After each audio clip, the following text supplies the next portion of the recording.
Mradi huu ni mradi wenye tija sana kwa wananchi wa maeneo ya Gongo la Mboto na Mbagala na njia ile yote.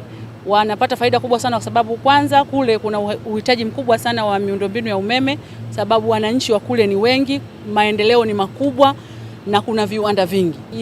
Baada ya kuimarisha mradi huu wa Kinyerezi 1 extension, maeneo yale yataenda kupata umeme wake kwa sababu tumefunga transformer mpya ya MVA 120 pale, ambayo itawapa umeme wa uhakika ambao haukatiki, lakini umeme mwingi zaidi kwa ajili ya uzalishaji wa majumbani na viwandani.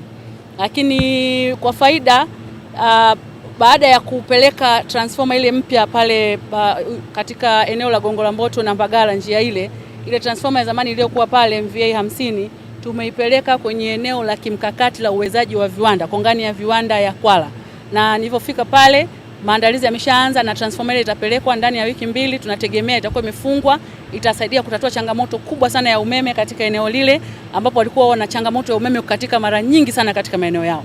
Kwa hiyo serikali yetu iko kazini, hatujalala.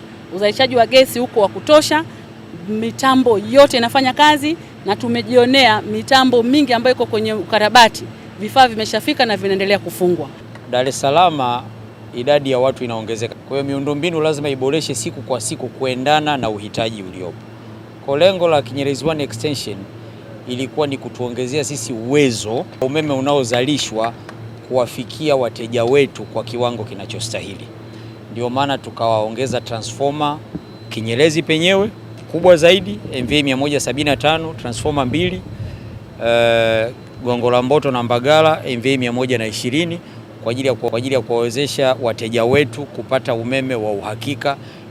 Tunamshukuru sana Mheshimiwa Rais kwa investment na umeme tayari Kinyerezi 1 extension inatumika. Bali za katika umeme zimepungua.